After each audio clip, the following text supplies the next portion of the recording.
they don't get spotted out in the middle of those maneuvers around the map. They already have the Arlet too, so I don't think they would go for the Terizla. Kaja, for Aura. And are they going to go for the carry pick here too with the Kaja? Kaja carry used to be the combo we see a lot from Kabuki. That's definitely an option that they can go for. Even without the carry, there's already good synergy between the Kaja and the Luo Yi. So even before, I would say at that level 4 mark, especially when the Divine Judgment does come through for the Kaja, that will be a difficult spot for DEWA, and they have to be aware of the pickoffs. And there you go, carry gonna be picked up as well. So already synergy with the Luo Yi, and now they have the carry to top it all off. This is a composition that kind of reminds me of Rebellion, right? Luo Yi and Kaja, especially with the carry in Tao. There's a lot of flexible ways they can play this out. And I like the fact that they're carrying the Luo Yi that can be a solo carry as well, outputting a lot of damage, together with yet another person. So now, DEWA will be forced to kind of like focus their attention on 2 members at the same time. Definitely not an easy thing to do, especially against Aura. Last pick for DEWA, Chip Rome, Roger, Gold. We have the Nakai in the jungle, so we're missing a mage. Just a mage here for DEWA. No Faramis, no Novaria. Is the Valentina the safe option? Oh! That's a good way to actually utilize the Luo Yi chip combo without actually having a Luo Yi, right? Have the Luo Yi be in the other team. The 2 Gs, the 2 new Gs in their team. It's gonna be GG. A good game from both these teams. Looking at the jungle though, you're already seeing Gugun being obstructed as much as possible, but he will be used to it. Looking at the emblems, Brave Smite on Kabuki as well. He is trying to make sure he can do well against Watt, who has the Quantum Charge, but also the Purify, and of course Master Assassin from both these gold laners. They want to fight fire with fire, use that aggression, try and get an edge. Yeah, skill with Inspire though means that he's trying to spam as much as possible. He wants a bit more damage, and that is in line with how both these mages usually work, especially in the mid game. Aran opted for Purify instead of the Vengeance this time around. Wait a minute. Bottom lane. One actually doesn't decide to go for the all-in. Ooh, Kabuki's playing with fire. But Drian still has Flicker. Gugun might actually wants to bait it out. Ooh, gets a good pull back. Even the Death is welcome committed. And that's a Purify. And look at how the wave is. Never mind, Gugun just shoves it. Well, just like that, it'll be shoved into it. It seems like Aura wants to get more prio around the map in general. But hey, Yaoi. There he has the heavy spin. He actually will hold on to it. He knows that that the turtle will be up in just a bit, and it might not be worth it to go for that. Do you think that, going back to this lane, right, Aran on the Purify, does he have the same kill pressure as he would if he had the Vengeance? I think he has less, but I think he's counting on not being the main target, and he doesn't want to get pinned down by Gary. I feel like that's the only really real way he's going to make use of that Purify, but now... There you go, and that's the Purify usage. He gets out of a gank, and the heavy spin is baited out. Interesting from Gary here. Doesn't want to use it to Yaoi, who has Flicker, but wants to use it on Aran, who has Purify. And that's no heavy spin right before the next turtle, ladies and gentlemen. And here comes the contest. Gary level 4, Gugun level 4. And Gugun wants to go for it. There you go. Death is welcome, eating him up and getting the red tree for free because Gary was inside of his stomach. He has skill escaping with the diversion. Gugun's still in the midst of it all right now. The Divine Judgment actually pulls Trion back and it's going to be traded 1-for-1. Meanwhile, Kabuki's free farming. DEWA had 5 members up there. And yet Aura was able to stand toe-to-toe against them and still get the neutral objective. This neutral objective game is just Aura's ballpark, man. DEWA, they went forward with a man advantage and still were unable to really find a decisive way to stop Gugun, to try and catch a head skill even. Everyone just seems to be in the right place at the right time. And Yaoi with the targeting, right? This is his debut pick on the Kaja and already showing a lot of nuance here in how he wants to approach this game and who he's willing to use the Divine Judgment on.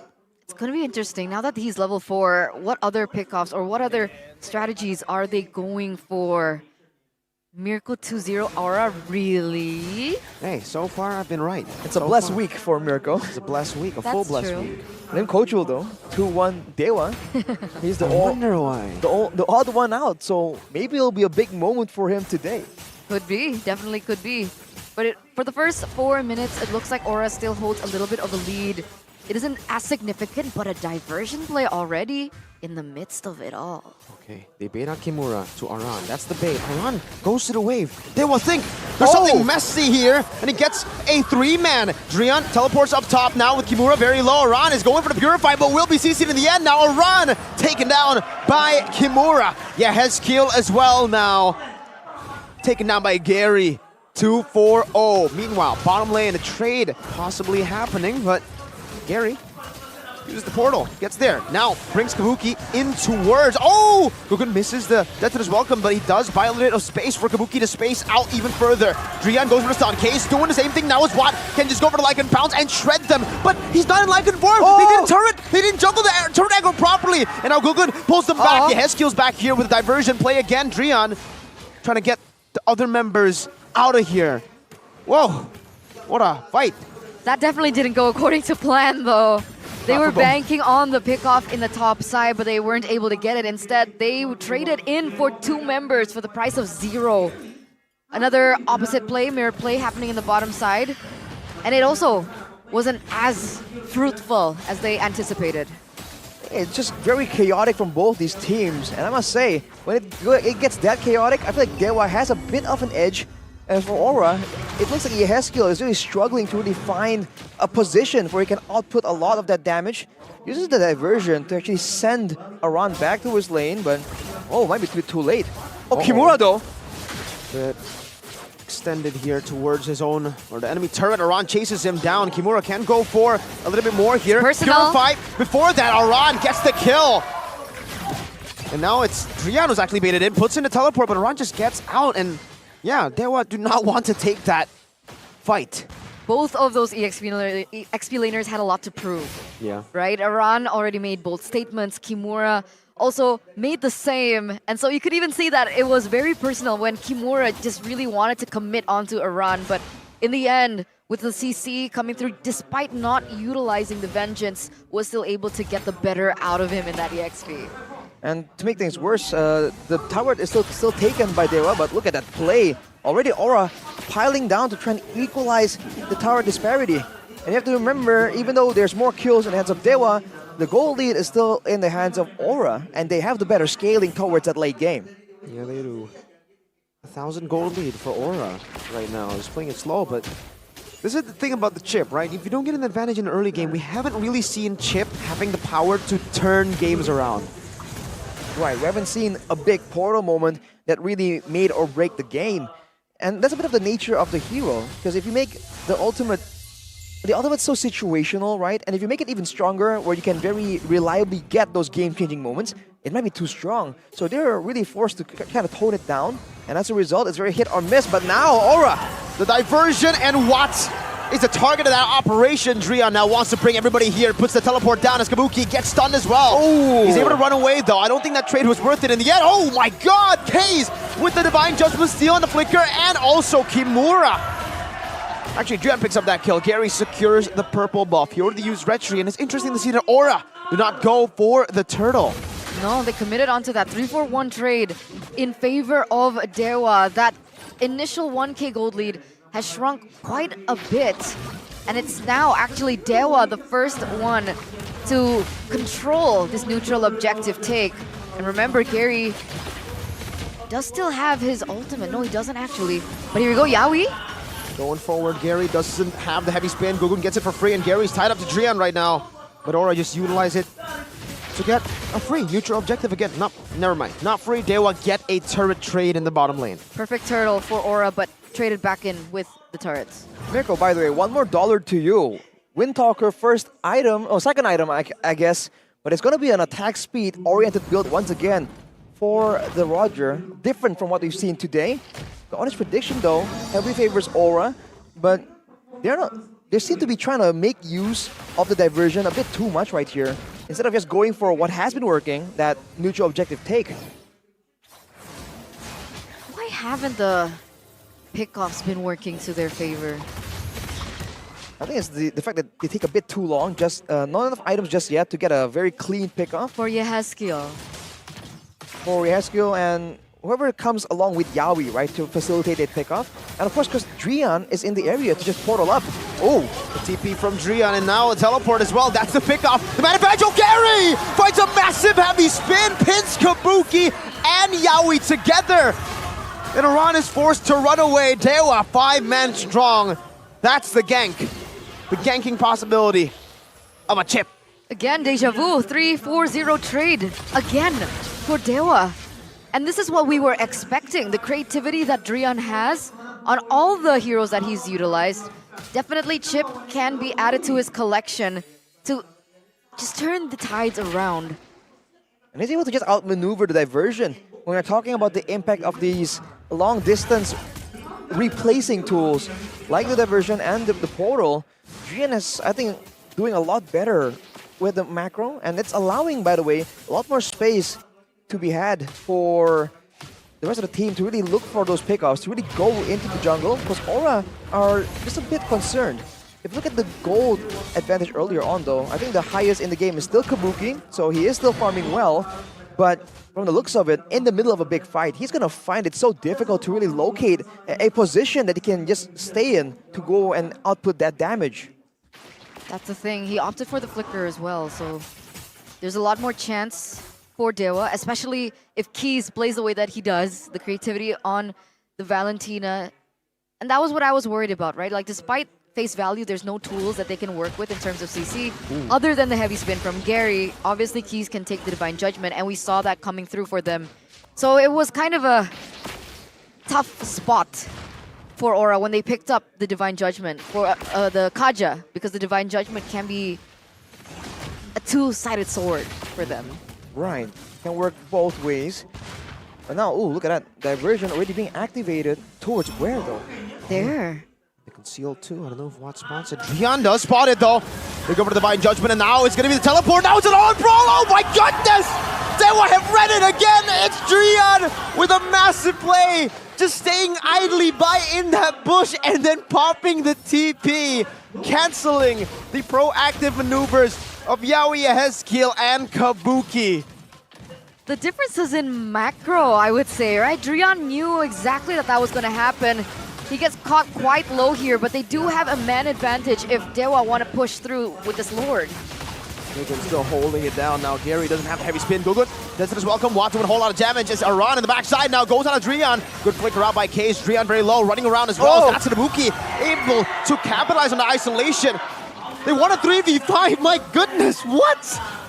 There's a single target damage coming in from Kabuki, man. You overstepped just a bit. And I believe Gary got knocked up by the Lord there. Bit of an assist. And that will be the Lord taken out, even though DEWA having just controlling the pace, controlling the control around the map with those portals. There was one big misstep, and Aura is absolutely capitalizing. What's Drian's next plan? Right? Because so far it looks like he's going for the counter engage. Every time there's a diversion play, Drian understands it, is able to counter it with his own. But we do have a game fact by Gopay. Kabuki becomes a player in MPL ID Season 13 who used carry the most, who was 7 times picked and an 86% win rate. Wow. I guess his team has always been able to secure a winning composition, and this game technically is no different. There's not a huge source of damage that can really shut down Kabuki. He needs to be locked down somehow or get caught, but oh, look at that, Divine Judgment! Canceling the final slash, and Kabuki picks up a killing spree. Looking for the turret. This is a base turret, ladies and gentlemen. Aura, off of a 3v5, gets the Lord, gets a pick onto Kimura, and then takes a base turret. A cascade of objectives taken by Aura. And in those team fights, I guess now they have a bit more of an advantage. They're just staying there in the base, actually. They're going for Gary. They're going for one more base turret. Trying to trade it down now. Drian goes in. Aran's very, very low, but he has a Brave Smite, and he actually just jumps out in time. That's all just a bait for Kabuki to get a base turret. Forced errors across the board. 2 out of 3. And it's a 5k gold lead now, almost for Aura. Looks like they're grouping up once again. Diversion is available, but they don't commit onto it just yet. They clear in the mid side. And Yaskiel picks up an NOD. NOD to ensure the regeneration coming in for our Keys, for Kimura, and for Drian as well, by the way. Some of that shielding will be mitigated, but DEWA's doing this again. They're waiting for laying a trap, knowing they can go wherever they want at a moment's notice. But Aran unfazed. He even saw them move out right there and is like, yeah, I'm in your jungle taking your stuff. What you Yo, gonna do yo. about it? Yo, yo. Yo, yo. But if you noticed, if they did actually push the gas onto Iran, that might have been a bait. Yehezkiel, Kabuki, and Yawi were already grouped together. And that's why the Purify becomes another like way for him to actually do that. If he had Vengeance, I think they would have pulled the trigger. Well, now Wata just completed the Malefic Roar, so he's at 5 items. And it's still, I mean, compared to Kabuki, he's still doing pretty well. But Kabuki is 1 item off from having a full inventory. And they have to try and find a way to get Kabuki, man. I feel like this is like protect Kabuki. It's almost like an Evo's style of play. Because if he doesn't get taken out, Wata doesn't really match up to him in damage output. And like we said earlier, even Yehezkiel needs to be taken care of. Okay, here's the attempt. Drian wants to go for the trade right now, has the TP as well, but it's just going to be a 1v2. Iran has the Purify, will use it, going for the Brave Smite, but now gets torn down. He uses the Purify late, but up top, now it's going to be Gary all alone. He's very, very low. Aura decided to go for the trade right now as Gugun goes for it and finds it now. An all-out fight in the top side where the TP's happening. That's going to be Kabuki, shut down, and Aura are losing, but they get a diversion to save 2. And the minions are in the base. It's 15 kills to DEWA, but 3,000 gold lead still for Aura. There's objective gaming coming in from Aura, man. But trading 3 now for the Lord means that DEWA will be able to clear it out, but still a big victory. Not letting DEWA get that, not letting DEWA attempt the recovery with the momentum, with the empowered waves. And technically, once they're up, they can still set up for that bottom wave that's still pushing up. It might really work out best in favor of Aura, actually. There's actually a cheese combo that you can utilize with the Luo Yi. Ooh. If you can actually utilize the diversion to get out, but with Winter Truncheon. True. Right. So that is still something that they can go for if they want to commit like that. Because I think they would have saved a lot more people if they wanted to. It's a big, expensive resource to waste 1 item slot, but it still can work. That was a scouting diversion, I believe, just to check how things are going over there. And Aura, once again, all they have to do really is send Aran out on the push missions and then just be in one of the other bushes and set up for a direct pickoff or to set up for the diversion trip once they feel like that there's an opportunity. Otherwise, they're just sitting around, and DEWA recognize the threat here. They're not venturing outside of their base because they know at any moment that diversion can come through. They're playing very carefully. Here's a replay though by earlier. We can see that Gary was a bit too early into here. But Drian comes in, and everyone else tries to pile on the damage. But in the end, Gugun is just way too reliable. And even though they lost several members, it's absolutely worth it. We might see it pay dividends now with the wave actually still managed on the bottom side. And it's just kind of safe for Aura because, again, like, sure, they have a gold lead. They had a gold lead at least earlier. It's gone now, but their advantages stay true still. They have 2 base turrets to play with. They have super minions. And technically, they also have the threat of Aran in the bottom lane. I don't think anyone on DEWA can actually solo kill him or deal with him alone. I think the strat that DEWA is using right now is to send Gary to the neutral objective, and he has a get out of jail free card with the heavy spin. Whereas everyone else can just pile on together with Drian and go and chase Aran, go and chase everyone else on the far side of the map.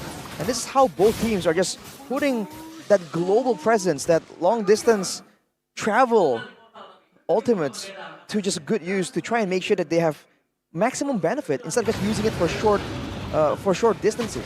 This is literally a very similar position that we were in before. But this time, Luoyi's already in position with Yawi. So if they take the bait on Aran here, there's got to be a counterplay that they have in mind. Ooh. The diversion though isn't exactly fully global. It is very far. I don't know if they can reach Aran all the way from there. You have to pay attention to the map. The next time Yehezkiel activates that spell, with the glowing one, he's not going for burst, he's going for utility and poke actually. Now Aran trying to mess with Kimura in the purple buff. Does a good job at that, man. Kimura already using the final splash. And they're still in the bottom lane. Aran is doing a whole lot right now, just distracting DEWA as the waves also collapse. In a 2v1 situation, my god, what happened to Kimuro's HP bar? Aran just used the ult and shredded him down. Kimura has to recall. Now Drian, Divine Judgment only cancels it and they go for it first. No TPs, but he buys the immortality.